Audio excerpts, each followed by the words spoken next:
Hello everyone, welcome back to the channel for today's Comics Kwentuhan. Very special yung guest natin. Siguro if you went to mga events the past year, masigasig na nagbebenta ng mga local comic book titles. Si Sir Jello Franco of Libreria Angelo. Kasi marami na hirapan mag-pronounce nung. Hi sir. Ito po. So, pakilala, kung ayun nga, katulad ng sinabi ko, usually makikita nyo siya sa mga comics events natin selling various titles from different creators. Pakilala, sir, baka mas mapakilala mo yung sarili mo na mas maayos. Ah, well, yun, katulad ni Sir Jan, ako si Jello Franco and ako yung owner ng Libreria Angelo. And we just started lang naman nung 2022 na mag-ask ng mga creators kung interested sila mag-consign. Then sumali din kami 2022 rin start. So hindi rin ako komikero, so kaya hindi ko alam ba't nandito ako. pero pero yun, so basically seller lang kami. Pero pinaka una pa rin talaga sa akin is being collector Ah, ng comics. so, si sir, ang point of view ni sir would be as a collector and as a seller. Apo. Kumbaga. Okay. So, katulad ng sinabi mo kanina, sir, hindi ka komikero. So, paano ka napasok sa pagbebenta ng comics? Ah, nung nag-start kasi ako bumili nung unang-una kong indie comics, yung Dakila. Mm. So, sa Merv Store pa yun galing eh. Bali, Uy, bali si yun yung Mari. yun yung unang-una kong comics. So, around ano yun, pina-request ko as exchange gift sa office. Bali, Ah, 2021. Tapos nakita ko mukhang maganda naman. So nag-start na ako maghanap kung ano yung maganda pang ibang comics. Tapos nahihirapan ako kasi ang dami kong chat na ano yung mga creators eh. So nung medyo dumami na yung comics, local comics ko, doon ko naisip, nagbebenta na rin kami ng libro. Doon ko naisip, what if kung comics naman yung benta namin? Total, ang hirap hanapin yung ano eh. Wala siyang online, walang physical shop. Kaya nag-try na rin kami kasi yung mga binebenta naming libro dati, yung mga government publisher na walang online na ano, kaya ang hirap din ibenta. so talagang may business ka na before na nagbebenta ka ng libro. Nung pandemic nag-start, sir, 2021. Pero online lang. Opo, Online mo lang siya ginagawa. Tapos, kasi nung nung na-introduce ka sa local na comic, comics, na opo, naisip ko rin na magbenta din ng local na comics. opo, sir. So kailangan nag-start naman ng physical selling na sa mga alam mo, ang dami mong pinopost dati, hindi lang comics events yun eh. Kasi mga ibang tiyanggian, meron ka pa nga ata sa Divisoria last time, di ba? Oo, nag-divisory ako noon. Hindi rin kami tumagal eh, ang hirap eh, kasi everyday siya eh. Oo nga. So, Eh, ibig sabihin, sir, yung pagtitinda nyo sa events, sideline nyo lang. Hindi yun yung main na trabaho ninyo. hindi po, sir. Bali, ang main trabaho ko po is accounting related po kasi. Sa Tas, accounting. Kaya ano opo. talaga, pagtinda, may relation pa rin. Oo nga, sir. Kaya lang sa marketing lang ako medyo mahina eh. Kaya Sa yun. market. Oo. So, as a collector, sir, meron ka bang mga specific na mga hinahanap na mga libro na Yung, binibili mo or lahat talaga? pag sa libro, ang usual is history related. Mm, Pero pag halimbawa may murang libro, matik binibili ko na kahit ano pang genre eh. Sa comics naman, ganun din. Sa comics, ganun din. Kapag mura lang, ay bilhin ko na to. Pero kapag medyo mahal, pinipili ko yung makapal. Halimbawa, makapal, tas mahal. Pwede na. Pero kapag yung mga maninipis lang, tas mahal, inaano ko muna. Hindi ko muna inaano. Siyempre, Ang, nag-aano din, no? Ginengage ang, mo muna kung Ang Sulit bang bilhin? ginagastusan ko lang ngayon yung mga Alamat Comics eh. Yung 90s alamat. Hmm. Kasi Tsaka mahirap early hanapin. 2000s. So, medyo mahirap niyang hanapin. Pero si Sir Jello actually nakakaingit yan pag minsan nagpo-post siya ng mga almost parang bagong comics yun. Parang, Ah, parang ano lang, bagong ito nga labas may bagong bili ako eh, no?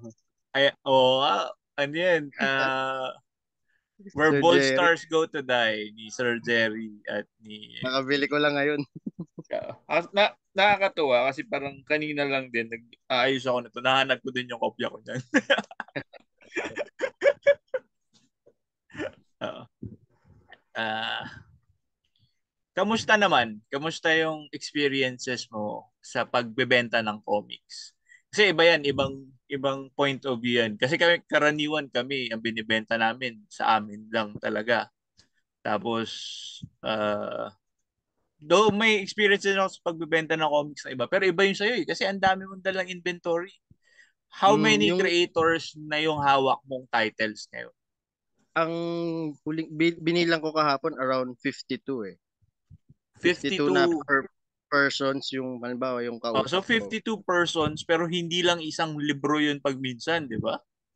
Opo, opo. May multiple titles yung iba dyan eh.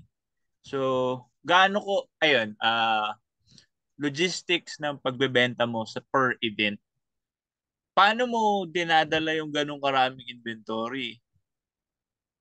Usually kapag 10 copies or 15 dinadala ko lahat eh. Pero pag yung halimbawa kay Sir Manix, nag-consign ng 100 copies. Around 10 lang din dinadala ko kasi dami. Nakakaya naman siya around 8 boxes siguro minimum ko. 8. So yun, di ba? 10 copies per creator, 52 creators, 520 copies ka agad yun.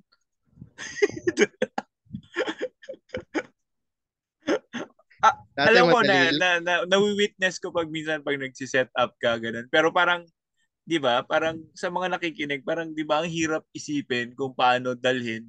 Wala ka pang sasakyan, 'di ba? Opo, grab lang. Tapos tiga Caloocan ka, tama? Opo. Caloocan ka. Tapos yung events natin ang lalayo para sa MOA, sa tapos ginagrab mo lahat yung almost Mm, 500 plus na libro na dadala mo nagbebenta. minsan nga ano na lalamove. Nilalalabog mo na. Opo. Hindi, Mm-mm. tapos nakikisabay kami, nag-L3 na lalamove, tapos natanong namin kung pwede makisabay. Pwede naman kasi maluwag yung likod eh. At least okay yung ganun. Pwede pala yun. So, ano yun, tip Mm. yun sa mga nagtitinda din.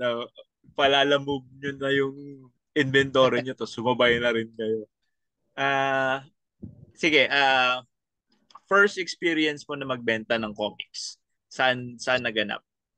Sa We Art Luneta, naalala ko yung Ah, parang kayong dalawa pa lang ni Sir David yung meron sa si akin na Sir naalala David ko. Ontiveros to.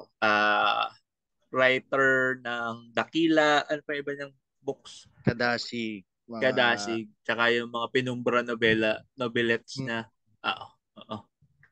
Member din ng Alamat. So, kamusta naman? Kamusta yung nung una, crowd? Kamusta yung reception? okay naman, ang daming may ano eh, kasi parang first time din yun after pandemic na may event na medyo related sa art sa comics. So, maraming ano ang daming madaming bumili. Yung kay Sir David nga medyo naubos agad nun kaya parang next day nagpa-request ako kay Sir David ng refill nun eh. Mm. So, Tapos maganda. As in, maganda yun. As in, first time ata ulit nakalabas ng mga tao.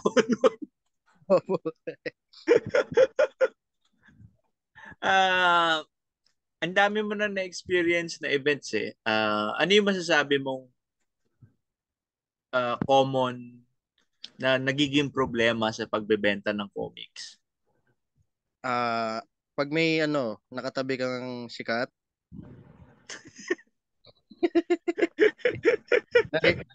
naririnig ko lang yan sa comics kwentuhan mo dati. Tapos, nung We Art, may nakatabi kami. Sikat siya. Pero ano, stickers lang saka art prints. Ah, Natakban yung ano namin, yung table eh. Kaya sabi ko nun sa wife ko, alis muna ako, inom lang ako dun. Wala namang makatingin sa atin eh. Oo nga. Parang ano Yung naman prob sana, no? Parang common courtesy lang sana na dapat kung may ganun kang pila, ayusin mo naman ng onte para hindi na ano yung hmm, mga katabi nyo. wala eh. Tapos tinitignan ko nga, ano ba yung pinipilahan nila? Pagtingin ko, stickers eh. Saka art prints eh. Pero marami rin talaga kasing ano, mga aficionado na nangongolekta ng artworks ng ating mga stickers and prints na Hmm. mga ano. So, nakapunta ka na siguro sa event na yun talagang halo. Hindi lang comics, hindi lang ano.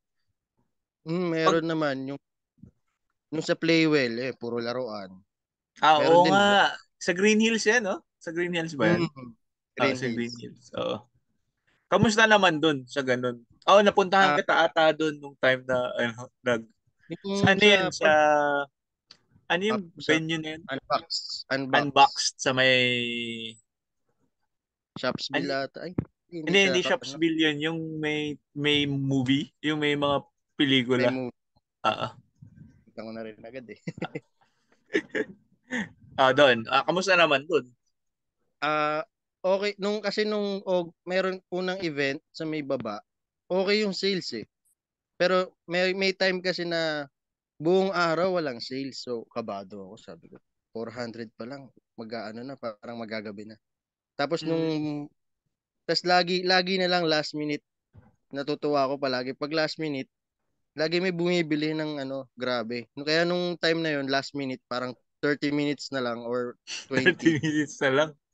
May bumili worth 4,000 eh. So tuwan-tuwa ako noon, isang tao lang 4,000 agad. Siguro Bawing-bawi ako. galing opisina, no? Galing sa Hindi, opisina. hindi sir, ano siya, nakatambay lang siya doon nung buong araw. Ah, Nagka-cards. Tas mga ano, nung bago siya umuwi, bumili ng ano eh, marami eh. Ewan ko. namakyaw ng ano, Oo. ng local. Ah, as a, yun nga, as hindi creator, ano yung masasabi mong usual na reception with yung ating local na comics? Since hindi ako local creator, laging parang ayaw nilang bumili kapag hindi ako yung creator, parang sa local comics. Nasanay Kasi din siguro kasi na ano, no, yung creator mismo yung nagtitinda. Pero dun sa mm, mga bagong encounter, may mga nababanggit ba sila sa'yo na o ba kung ano yung perception nila sa local products natin? marami kaya parang usually sa price eh. Sa price talaga yung oo. Tas Ayan, actually lagi yun yung mga interested akong topics eh. Kung ano yung mga reklamo nila with our local uh, products. Alam ko, number one yung pricing kasi wala, hindi naman namin maiwasan yan. Mahal talaga mag-produce ng libro eh. oo, saka yun nga parang halimbawa may event tas pag napadaan sila, tatanong nila hanggang kailan, tas sasabihin sayang daw wala pa silang pera. Oo Parang nga. Kaya laging wrong. usually ano rin eh, pag kami nag-organize, usually gusto namin itapat malapit sa payday para may pera sila. Kasi mahirap pag nasa petsa de peligro kayo, ah. Wala kang magagawa. Wala talaga eh. So, yun, babalikan natin. Gusto kong malaman yung point of view ng seller and yung buyer na uh, wala masyadong alam within yung circle ng mga creators. Kasi karaniwan ng mga nakakakwentuhan ko, creator din eh. So, nagbebenta sila, tapos creator sila. So, medyo alam nila yung ins and outs ng production at yung mga gastusin. Pero pag sa case ng mga bumibili sa'yo, ikaw mismo, though alam mo, marami ka na rin narinig na kwento namin. Gusto ko magandang himayin din na parang outsider's point of view from the creators. Ako, una sa point of view ko muna, as a buyer, halimbawa ako, bibili ako. Dati so since bago akong comics noon, tinitingnan ko palagi yung price, tapos yung page count. Tapos dinedivide ko Mm. pa eh. Pag nakita kong 10 pesos per page, ay, mahal to. Tapos minsan nakita ko parang 2 pesos o 4 pesos per page lang. Ay, sulit to. Ganun. Halimbawa, yung Gwapo Man nun, inano ko pa 200 divided by 40 pages. Inaano ko pa yun para pag inaano ko pag per page, ay sulit. Ay, sige, okay. So, feel ko, ganun din yung iba kasi nakikita nila pag, halimbawa, 100, tas napakanipis lang yung Ashcan, sabihin nila, ay, 100 na to. Ang mahal naman. Yan, ganun sila eh. Oo nga. Oo, oo, magandang point of view nga yun. Tapos, ano pa, no? Black and white pa, hindi colored. Oo, yun, black and white. Kaya minsan, ako kasi as accountancy graduate din, naintindihan ko rin naman yung point of view nung sa gumagawa ng comics kasi sa cost. Sabi ko pa nga, mura pa nga ito. Siyempre, wala pang labor. Oo, di ba? Pag minsan nga, actually, ano yun, magandang point yan. Na pag titingnan mo yung produkto nila, hindi nila binayaran yung mga sarili nila. Ang Mm, binabawi lang nila, mga print nila. Pinakalagi kong in-example, Kalayaan eh. Kasi nabili ko siya parang 100 or 80 lang sa Shopee. Tapos, 24 pages. Colored yung cover. Ganyan. Sabi ko, mura naman nito. Parang ganun, sinasabi ko sa sarili ko. No? Mm. Kung sa 100 business, pesos, tapos 20 pages. 24 ata, 20, mga ganun. 24, 100 pesos, 24 pages. Yun yung as an outsider's point of view mo, before mo nalaman yung ins and outs nila, yun yung tinuturing mo na, ay, sulit to. Kasi 24 pages, 100 pesos lang. Mm. Ah. Plus, Sa colored din tingin mo sa yung yung iba, ganun din yung pakiramdam pag bumibili ng ganun. feel ko ganun eh kasi may bumili I mean nagtanong kasi sa akin noon pero magulang sa Divisoria yun naalala ko yun. Nakita niya yung 66 ng Ni sa Sir, Anino si Sir Comics. Russell, oh, Sir. Binebenta ko siya pa, kasi second hand. Binebenta ko around 250 ata, 200. Sabi nung ay, ang mahal naman, ganyan. Tas, wala kayong mura lang. Tas, inano ko yung Ashcan, 100 pesos. Sabi ko, ito, 80 pesos. Sabi niya, ay, ang nipis naman. Oo nga. Yung iba kasi nag-expect pa rin ng 20 pa rin. Meron nga lumapit sa akin, yun, hanap Darna, yung mga luma daw. Tas, Nako, ako may beling 20 ng lumang Darna. Good luck sa inyo. kaya nga eh,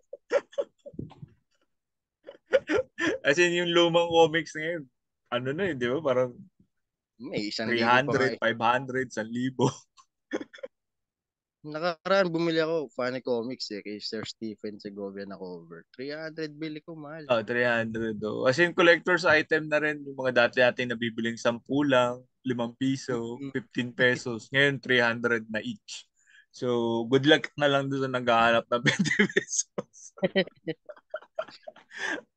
Yun. So, bukod dun sa page count, sa production, presyo, yung actual na trabaho, meron bang mga nakapagbibigay sa'yo ng mga kuro-kuro nila sa dun sa mismong trabaho ng mga local natin? Ah, yung sa art mismo, sir. Art, story, overall, yeah. Meron din naman pero usually parang private na sinasabi sa akin through chat, parang bibili sa akin. Minsan hindi ko naman wala akong browsing copy kasi naka-sealed.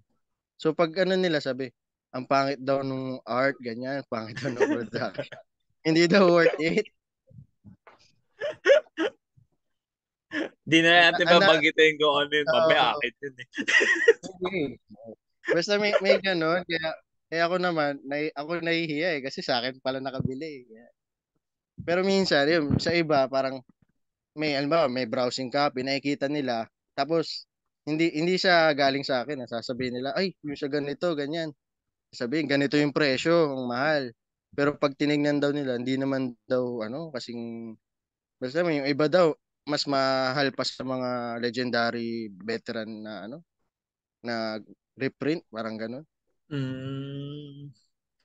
So medyo may ano parang yung pricing ng ating mga local medyo hindi umaabot yung quality nung visuals pa lang to no hindi pa kwento as in visuals pa lang. Mm.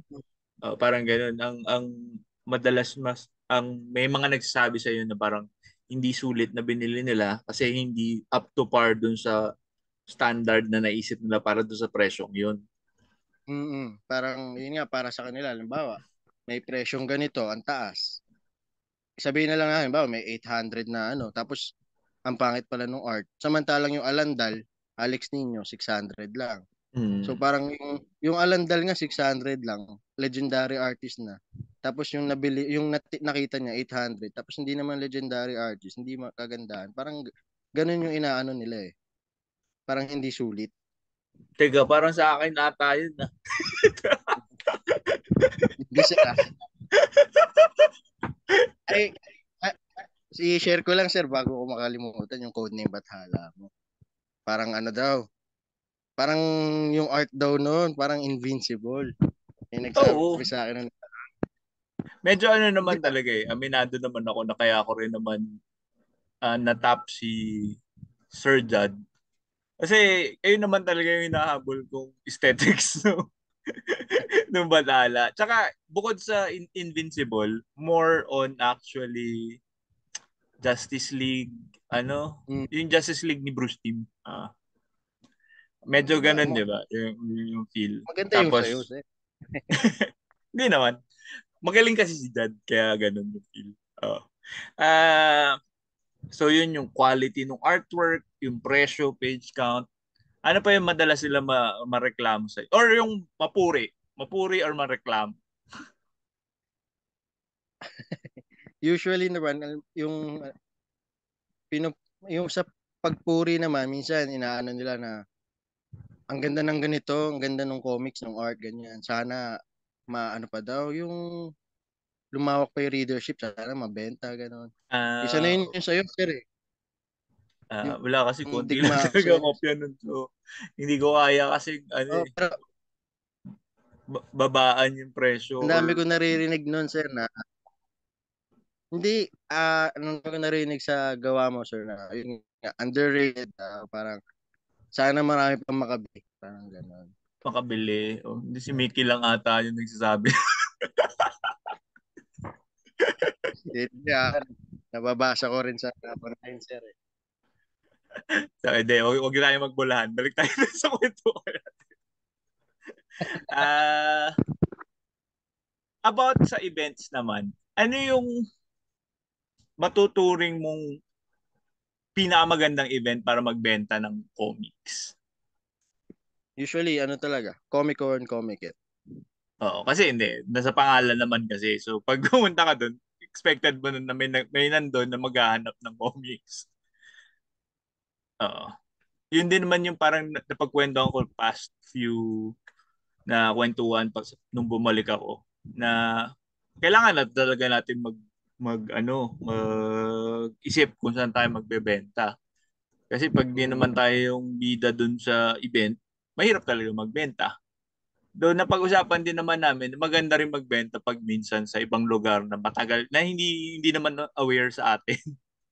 Kasi pag minsan hindi naman talaga sila aware na may mga ganung produkto eh. Mm. Yun Ikaw, nga, ang dami mo nga. Kaya kita gusto kausapin kasi ikaw yung maraming pinuntang events eh. konti Kaya lang yun. hindi kasi sobrang iba yung iba eh. Katulad nung sa Green Hills. Toys yung kalaban mong benta. Sabi nga, nabanggit mo na medyo hindi kagandahan yung sales sa umaga, pero meron namang bumibili. So nababawi mo pa rin. Tama ba? Mm. Nababawi mo ba lagi yung table mo? Ah, usually, bawi naman, kaya lang, kasi kada may event, bibili rin ako ng gusto ko eh. Yun din eh. As in, as tinutulungan mo kami magbenta ng comics, nag-worry din kami sa iyo pag minsan. Kasi parang ang dami mong events na pinupuntahan. Tapos, yung iba naman, yun nga, ang iniisip namin is nakakabawi ka ba? As in, pag, baka minsan pabigat na kami sa iyo eh. Hindi naman, parang sa akin, okay lang kasi kahit hindi ako makabawi kasi usually talaga, di ba, ang offer ko nga, support lang to eh, parang kaya in-offer ko na zero consignment fee, ganyan. Ang ano lang sa akin, yun nga, delay ako minsan mag-remit Kasi inaantay ko yung sahod ko. Doon ko kinukuha. Putik, sa sahod mo pala kinukuha yun. Oo. Kaya, pero wala. Kasi, ano rin naman, alam din naman nung wife ko yon, support naman din niya. Kaya, ayun. Advocacy mo Then, talaga na i-carry tong mga ano natin, mga local titles. kasi nung nag-start ako sa pagbebenta ng libro, ang ano ko nun, hindi talaga mag-kumita kasi ang sa akin nun, ang dami nagbebenta ng libro, puro overprice eh. Eh ako, alam ko yung publisher price. So sabi ko, ako na lang magbebenta, ako bibili physical, tapos bebenta ko online. Konting tubo. Ah, ito yung mga reseller ng ibang nating comics, tama ba? Hmm. Hindi lang comics, pati books. Kasi parang alam ko, kasi feeling nila super rare. Pero pag tinanong mo naman si creator, ang dami pa sa bahay nila. Oo, yun. Ang daming ano. Ang daming ganun. So, yung pandemic, syempre, ang daming naloloko na ganito yung presyo niya, ganyan. Samantalang ako, alam ko sa publisher kasi ganito lang Hmm. yung price. So, sa comics, nung napunta akong comics, ganun din yung nasa isip ko. Tulong lang ako na talagang mapadali yung pagbili. Oh, isa pa lang maganda pa kay Sir Jello is since direkta siyang nakikipag-usap sa mga creators. Ang dami ko nakikita mga titles na ang tagal nang hindi rin binibenta na binibenta niya. Okay. Natutuwa ako kapag kami ano na, nagti-thank you sa akin kasi binebenta ko din kay ano kay Sir Andrew Villar ganyan. Oo, yan. Kasi meron din siyang mga binibenta na mga unfortunately mga creators natin na sumakabilang buhay na katulad ni Sir Andrew. So pag naghahanap kayo ng mga ambush no? Tsaka yung iba pa niyang mga titles. Meron kay Sir Jello. Online and ano no? Online and physical nagbebenta ka. Opo sir, pagka ano. Pag event So physical, sir. so meron ka Shopee, may Lazada ka ba o Shopee lang talaga? Shopee pa lang sir eh. So Ang hirap may kasi sa Lazada. Shopee account si Sir Libreria Angelo. Libreria Angelo. Doon. Hanapin nyo, mas marami silang titles talaga na sa kanya mo lang actually makikita kasi yung ibang mga creators na yun, tumigil na rin sa pagbebenta yung event. Oo, yung iba ayaw na. Inaalok ko ng book signing, ayaw. Ay, para sa mga creators na nakikinig ng usapan natin ni Sir Jello. Pag in-invite kayo ni Sir Jello na mag-book signing, punta kayo. As in, maalaga si Sir Jello. May pamerienda pa. Yung book signing ko sa PBF, may usher, tapos may Yeah, sure. bouncer Well, pa. Kahit wala nagpapirma sa akin, may usher to. Ang gagawin dyan. one of the founders daw kasi kayo sir ng Comic Con. Kaya, Hindi naman alam ng ibang tao yun. Kasi tayo lang may alam na. nilagay ko ata yung sa description kaya akala ata marami magpapapirma sa'yo sir eh. Naisip ko kasi pag nagganon ako ulit, maglalagay ako ng sign na may picture ko. Kasi mas mukhang official pag may ganun eh. Pag nakaupo ka lang na wala masaya. Dapat meron ka nung parang signage na, oh, siya yun. Tapos gawin mo sa ako, mukha kang tambay lang dun pag nakaupo ka lang. Oo. Ah, ano pa bang plans mo this year for ano? Alam ko medyo mas may gastos ka, may bago kang baby, congrats Oo ulit. nga eh. Kaya na, mababawasan yung event ko this year eh. Uh, Parang siguro sa March wala pa akong plano eh. January meron Saver Comic Con. Savior. Ay, actually maganda yan. Natuwa ako na nakita ko yung Savior Comic Con. Kasi matagal na rin namin dating ginagawa yan na umaten kami ng mga school fairs. Hmm. Kasi doon ka makahanap ng mga bagong creators at mga bagong readers sa mga estudyante. Tsaka maganda rin na turuan natin yung mga bata na magbasa kasi mga ginagawa nila para Wala. puro ano na eh, Cellphone. puro tech-based na bagay. Though pwede ka naman din magbasa ng comics online, pero maganda rin magbasa rin sila ng libro, actual na libro. Hmm. Kaya ayan, sana marami kang mabenta doon sa Savior. Ah, pinapatanong sa akin ng Seven Lakes. Di ka pa raw sumasagot. Hindi pa nga ako sumasagot eh. Hindi. Mag-aano rin ako, iniisip ko lang kung ilang table kasi alam ko 'di ba 1K parang isang ano pa lang. Isang slot lang yun. As in, Hmm, maliit na space. parang Oo. 2 feet ata ang normal sa ano ba Comic 6 feet. So baka tatlo kasi kunin ko. Tatlo Nakakalimutan ko kupon. kung ano. Oo. Nakakalimutan ko lang kasi.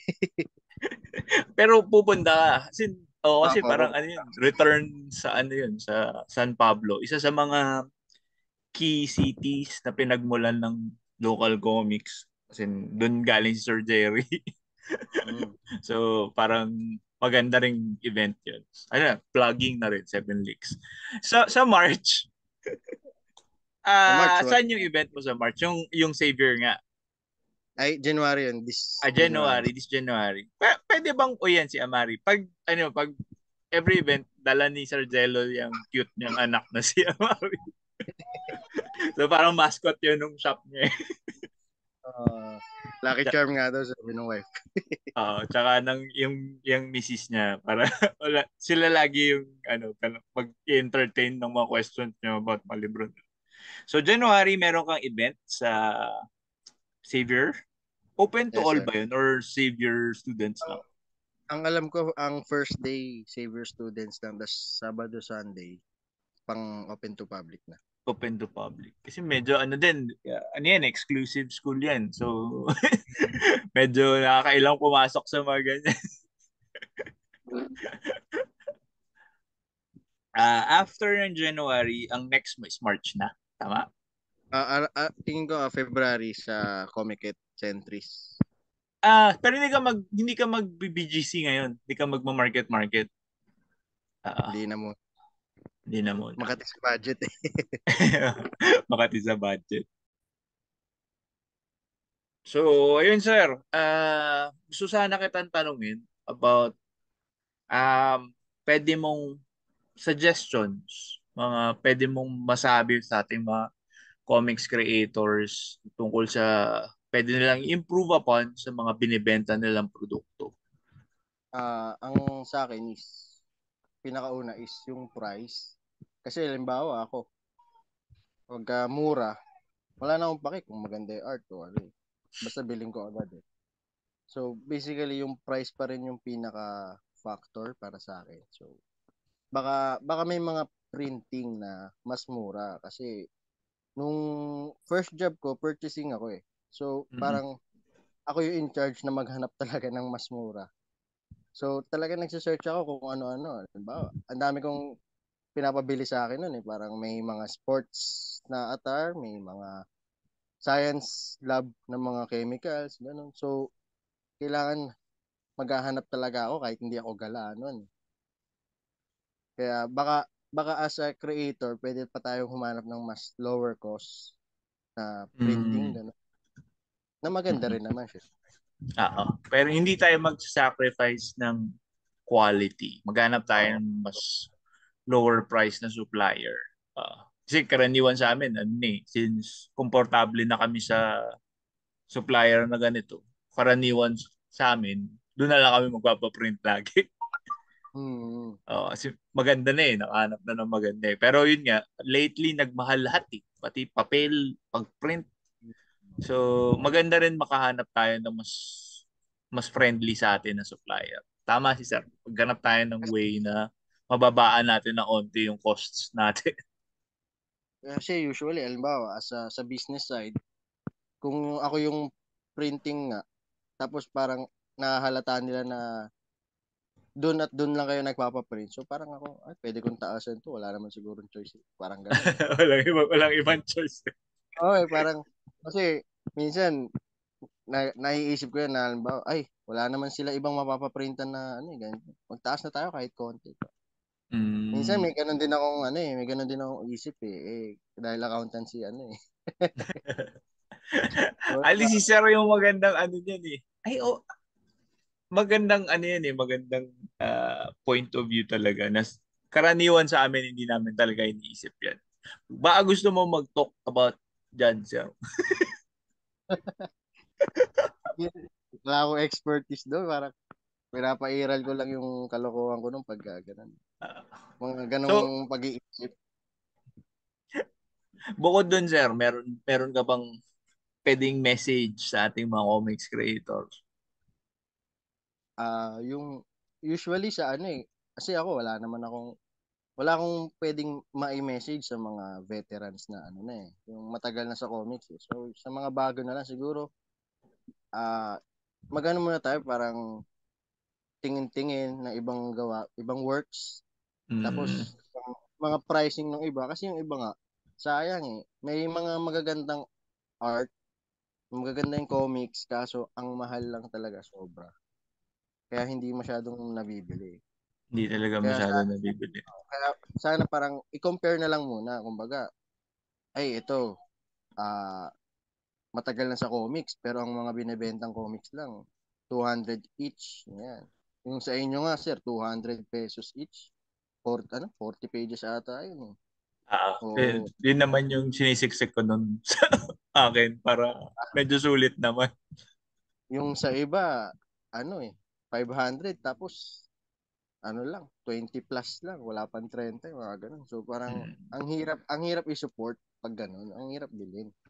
Kahit na parang napadaan lang yung customer mo, tapos nakita niya maganda, kaso hindi rin mabibili dahil mahal eh. Medyo mahal. Sige. So yun, isipin natin magandang ano yan. Are you open pa rin ba, sir, na may mga creators tayo na yun nga, gusto ko rin kasi i-open yung offer mo sa amin. Kasi mas lumalawak yung reach namin dahil pag nag event ka, dinadala mo lahat ng libro namin. Ah, So, ayun nga, maraming salamat sa'yo. Open ka rin ba sa ibang mga creators na yes or sir. by Open invite lang ba yan? open open naman po sir, kumbaga okay nga yun kasi kung ikaw yung magi-invite sa kanila sir, mas okay kasi yung iba pag ako yung nag-i-invite parang ano eh, parang wala silang tiwala eh kasi hindi nila ako kilala. Oh. Para ano lang yan, para sa mga nakikinig na kapwa ko creators. Si Manix mismo nagpapabenta kay Sir Jello. Manix Abrera yun, no? Rockstar ng buong community. Oh. Isipin mo.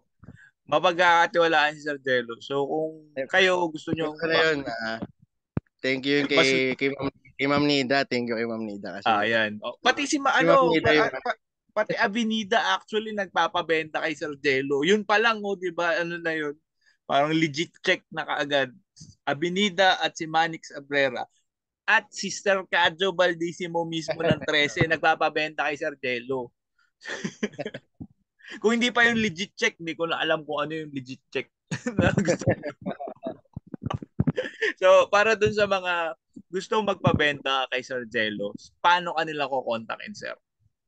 kahit sa ano, Facebook na lang sir. Pwede dun sa personal kong Facebook o kaya sa librerya na page. Libreria Angelo. Ilalagay natin lahat ng links ni Sir mamaya sa comment at saka sa description natin para ano nyo. Katulad nung sinabi natin kanina, ang event ni Sir Jello ay this January sa Savior Comic Opo, Con.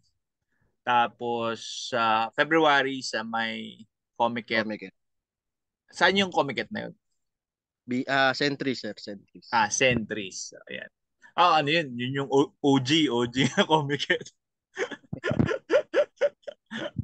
So, yun. Hanapin niyo si Sir Jello sa mga events na yun. Kung naghahanap kayo ng mga titles. Actually, yun nga eh. Yung gusto ko dun sa booth ni Sir Jello eh, pag minsan. Pag tinatamad ka na talaga mag-ikot, hanapin nyo lang yung booth ni Sir Jello. Tapos ang dami nyo ng titles na mapagpipilian dun. Katulad ng nabanggit kong ibang creator, si Sir Manix, mga books ng Abinida, mga books ni Sir David, mga books ni na Spider Dan. Nasa kanila. As in, mga hard to find na mga books katulad nung Zuma ni na Sir Jim Fernandez. Jim Fernandez tsaka si Hal Santiago, Sir Hal Santiago yun, di ba? Saka yung Tapos mga yung mga books ng Pinoy Pinoclassics. Classics. Nagbebenta ka rin Uh, ng Pinoy Classics, di ba? So, tatlo na yun. May yung Devil mechanismo, Cars. in-stop muna eh. In-stop muna Ako nila eh. kasi may Pero, mali. May mali. Yung Devil Car, meron ka ng stock. Meron na sir, dami. Oh, so yan, Lalo Devil Car tsaka yung tampan. Tampan Lady. Yan. Mga gawa ni Sir Vic Poblete. Yung tsaka ni ah, Steve Gunn at ni Mang Carl Comendador para sa Devil Car. Meron din ako bago eh. Ayan, yan. Maganda yan. Exclusive ba? Bago na bago nag-consign ito kay Sir wait lang. Kay Sir Ay, Randy. Merovingian. The Filipino Merovingian. Ah, bagong consign lang to eh. Magkano yan, sir? 300. 300. Yan, gawa yan ni Sir Randy Valiente as illustrator. Sino yung writer niyan, sir? Renato Tranquilino. Ayan. Oh. Ayan. Sci-fi author. Tapos si Ayan, Sir oh, Randy. sci-fi is medyo rare na genre sa atin. So, oh. Ano yun, katulad nga na sabi ko, madami kayong madidiscovering title na dala-dala ni Sir Jello sa kanyang tour. Tour sa mga event. Oo. Kaya, yung sina Parched Earth din. Parang sa'yo ko lang nakikita rin yun eh. Magkakaroon silang this January yung collected edition. Oo, yung So, Omnibus, naabangan ko yun. Kasi magaling din na writer, tsaka ang gagaling din ng mga collaborator niyang artist. So, abangan niya din yun. isa rin yun sa sinabi sa akin nung buyer ko na ang ganda daw kaso parang di masyado kilala, parang underrated daw. Oo. Ayun, pitfall naman talaga siya ng self-publishing since oras, sariling oras namin yung ginugugol namin para mag mag-market ng stuff namin. Usually nakakaligtaan na rin namin i-market ng maayos. Pag nailabas na, okay na yun. Kaya nga, malalaking pasalamat sa mga taong tulad ni Sir Jello na tinutulungan kami magbenta ng mga libro namin. So yun, Meron nga kayo. bisitahin niyo yung Shopee page niya. Ilalagay ko din sa description. Maraming iba't ibang klaseng libro doon. Tapos, yun. Any last words, sir, para sa ating mga nakikinig?